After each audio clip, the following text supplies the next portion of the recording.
Sungguhnya kehidupan dunia ini ya berisi dengan ujian. Dan Allah Subhanahu wa taala telah menekankan hal ini dalam banyak ayat.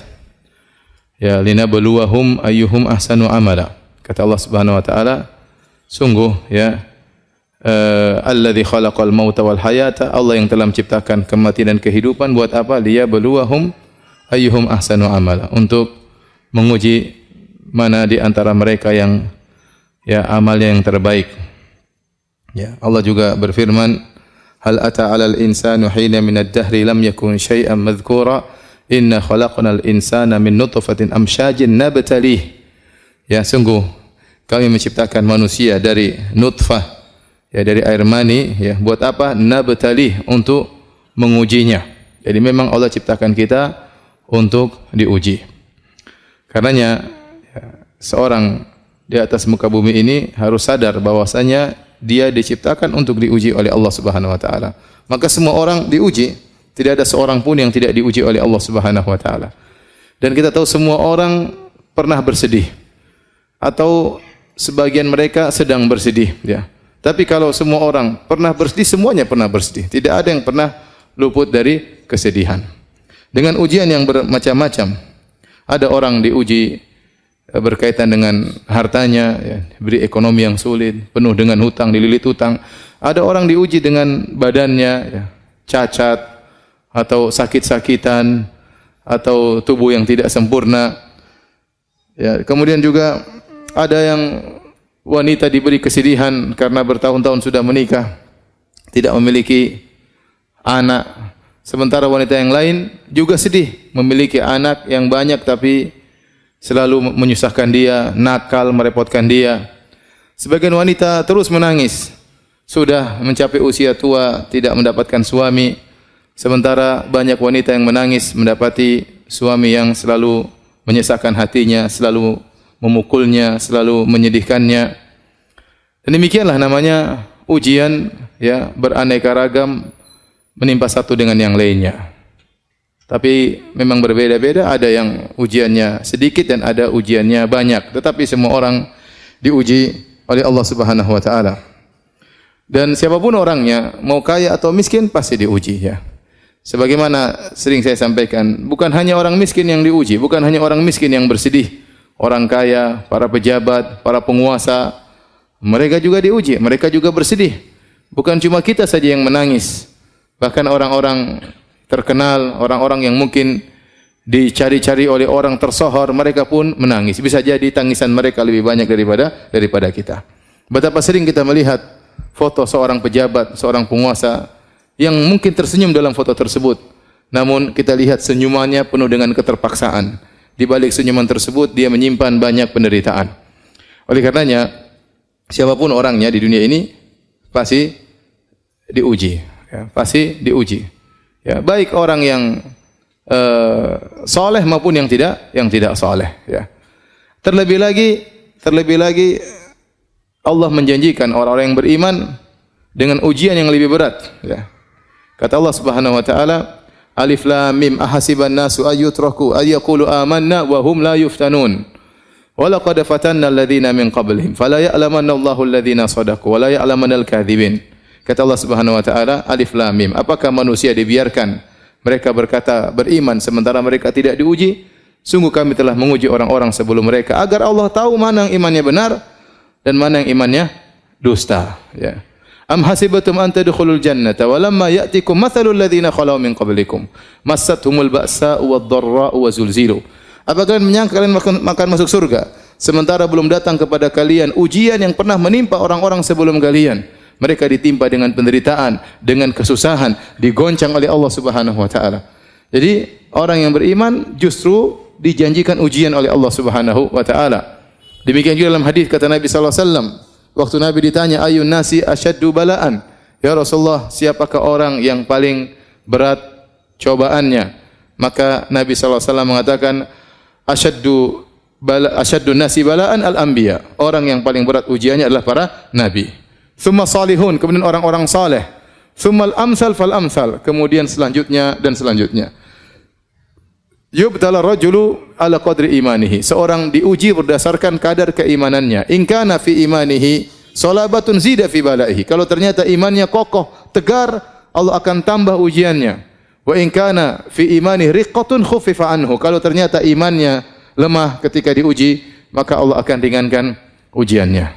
Subhanallah, Allah mentakdirkan Nabi SAW adalah orang yang paling banyak ujiannya. Ujian dalam segala bentuk ujian. Ya. Lihatlah Nabi SAW dari kecil sudah diuji, lahir dalam kondisi tidak punya ayah. Kemudian tidak lama kemudian ibunya pun meninggal, jadi yatim piatu. Hidup dalam kondisi miskin sejak kecil sudah menggembalakan kambing. Ya. Diuji dari sisi harta, Nabi hidup dengan penuh kesederhanaan. Ya, bulan-bulan berlalu, istri-istrinya tidak ada memasak apapun di rumahnya.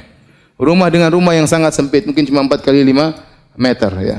Kalau terluka, dilukai oleh kaumnya sampai berlumuran darah wajah beliau alaihi salatu wasalam. Adapun ujian penghinaan, ujian mental, maka dihina dengan berbagai macam ujian. Dikatakan pendusta, dikatakan tukang sihir, dikatakan dukun, dikatakan orang gila, ya.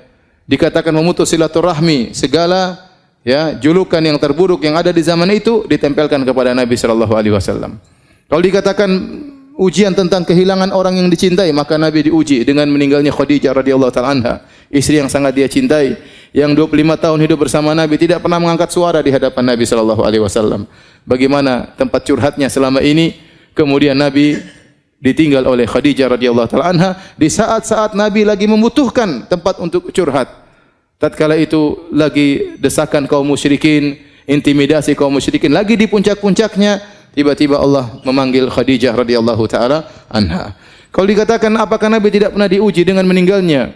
Ya, anak-anaknya, semua anak-anak Nabi sallallahu alaihi wasallam meninggal dalam kehidupannya kecuali Fatimah radhiyallahu taala anha. Nabi punya anak 7 orang, semuanya meninggal, 6 orang di masa kehidupan Nabi sallallahu alaihi wasallam. Abdullah meninggal, Qasim meninggal, ya Zainab meninggal, Ruqayyah meninggal, Ummu Kulthum meninggal, Ibrahim terakhir meninggal di pangkuan Nabi sallallahu alaihi wasallam sampai Nabi menangis. Nabi berkata, "Innal qalba la yahzan wa innal aina la tadma wa la naqulu illa bima yurdi rabbana wa inna bi firaqika ya Ibrahim la mahzunun." Sungguh mata ini mengeluarkan air mata. Sungguhnya hati ini sangat bersedih dan kami tidak mengucapkan kecuali kata-kata yang mendatangkan keridhaan Allah Subhanahu wa taala. Wa inna bi firaqika ya Ibrahim la mahzunun. Sungguh kami dengan kepergianmu wahai anakku Ibrahim sangat bersedih. Semua ujian dihadapi oleh Nabi sallallahu alaihi wasallam. Cuma satu mungkin saya bilang Nabi tidak diuji, yaitu Nabi tidak diuji dengan kecacatan. Kenapa? Karena beliau seorang nabi. Tidak pantas dia seorang cacat, akan menjadi bahan hinaan oleh orang-orang musyrikin, orang-orang kafir. Adapun ujian yang lain, ujian harta Nabi diuji. Ujian terluka Nabi diuji, sakit 2 kali lipat.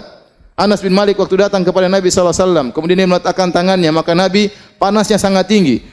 Ya Rasulullah, innaka la tu'ak wa'kan syadidan. Ya Rasulullah, sungguhnya engkau mengalami panas yang sangat panas, ya. Kata Nabi sallallahu alaihi wasallam, ini u'ak kama yu'aku rajulani minkum. Sungguhnya aku kalau merasa demam 2 kali lipat seperti kalian. Ya, Nabi diracun, ya, sampai Nabi sallallahu alaihi wasallam meninggal karena bekas racun yang diberikan oleh wanita Yahudi tatkala di Khaybar. Ya, selama 3 tahun atau 4 tahun Nabi mengalami sakit racun tersebut. Puncaknya tatkala Nabi sallallahu alaihi wasallam tahun 11 Hijriah, baru kemudian Nabi sallallahu alaihi wasallam meninggal akibat racun yang sudah terpendam hampir 4 tahun tersebut sallallahu alaihi wasallam. Oleh karenanya, waktu Nabi sallallahu alaihi wasallam mendatangi seorang wanita yang sedang meratapi anaknya meninggal dunia, maka Nabi sallallahu alaihi wasallam datang wanita tersebut di kuburan, dia sedang meratapi anaknya. Nabi mengatakan, "Ya hadhihi, isbiri." Wahai fulanah, bersabarlah. Wattaqillah, bertakwalah kepada Allah.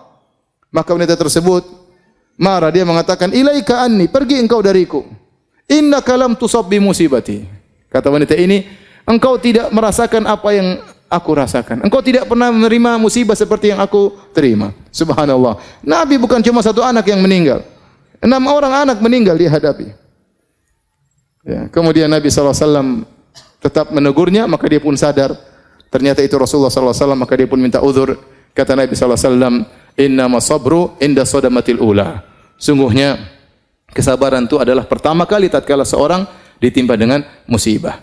Jadi setiap kita terkena musibah, kita ingat ada orang yang jauh teladan kita yang sangat alim, yang sangat bertakwa kepada Allah, ternyata kehidupannya penuh dengan musibah. Dialah siapa? Rasulullah sallallahu alaihi wasallam. Ya. Oleh karenanya, hadirin dan hadirat Allah Subhanahu wa taala, ada beberapa nasihat yang ingin saya sampaikan ya pada kesempatan kali ini agar meringankan beban kesedihan yang dialami oleh kita. Karena siapa di antara kita sih yang tidak pernah bersedih? Terkadang kesedihan itu datang berkelanjutan, silih berganti ya. Yang pertama yang harus kita sadari bahwasanya demikianlah tabiat dari kehidupan. Namanya kehidupan isinya ujian. Sebagaimana tadi saya sudah singgung di mukaddimah pengajian. Dan Allah Subhanahu wa taala berfirman, "Laqad khalaqnal insana fi kabad." Sungguh kami ciptakan manusia fi kabad, yukabid, yaitu dalam kondisi susah payah. Sejak dia lahir dalam kesusahan, lahir dalam kondisi ya, keluar dalam kondisi menangis ya. Tangisan yang menyedihkan atau menyenangkan orang di sekitarnya ya. Kemudian setelah itu hidup dengan kepayahan, ditimpa dengan sakit ya, kemudian merangkak dan seterusnya ya. Kemudian dia pun setelah besar dia harus bekerja mencari nafkah ya, entah diterima pekerjaan atau tidak, belum dimarahin bosnya ya, harus berjalan di bawah terik matahari ya. Namanya manusia semuanya susah ya. Kemudian dia pun kalau mau menikah ya harus kumpulkan uang untuk mahar, kerja keras ya. Lihat berapa banyak jomblo yang sekarang belum bisa menikah. Penderitaan yang bertubi-tubi menimpa mereka. Penderitaan yang belum bisa mereka hindarikan sampai sekarang. Kenapa? Tidak punya duit. Cari duit untuk cari mahar. Begitu sudah cari mahar, kemudian melamar, terkadang ditolak. Penderitaan berikutnya. Semua datang orang kepada saya, "Ustaz, saya sudah melamar." "Nanti kenapa belum nikah?" "Sudah melamar, Ustaz." "Kenapa?" "Aduh, ditolak, Ustaz." Kasihan. Kita ngelihatnya itu sedih gitu, tapi bagaimana lagi ya? Ya. Belum lagi ternyata sudah ngelamar dapat istri, belum tentu dapat istri solehah. Ternyata istri ini ternyata bawa penderitaan, menambah amal soleh untuk bersabar. Tiap hari kerjanya ngomel, banyak tuntutan. Ternyata bisa jadi dapat mertua yang ternyata tidak baik juga, banyak menuntut, terkadang menghina, berbagai macam ujian. Ya. Kemudian punya anak-anak, dia harus berusaha ngurus anak-anak, yang ini butuh sekolah, ini butuh biaya, ini butuh ini, dia kerja keras, anak-anaknya nuntut, tidak tahu bapaknya kerja setengah mati. Itulah kehidupan. Itulah kehidupan. Di sela-sela itu dia sakit, terkadang gembira, terkadang sakit, terkadang bertemu dengan orang-orang yang dia cintai, terkadang dipisahkan dengan orang-orang yang dia cintai.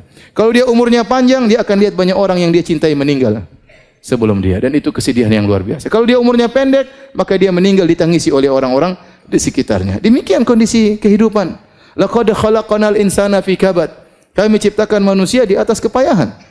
Makanya Imam Ahmad ditanya, kapan seorang beristirahat? Kata Imam Ahmad rahimahullah, sampai dia menginjakkan kakinya di surga baru dia apa? Istirahat. Dalam kehidupan ini dia penuh dengan ujian, penuh dengan kepayahan, penuh dengan kesulitan. Semua orang. Ya, siapa yang tidak susah? Semuanya susah, ya.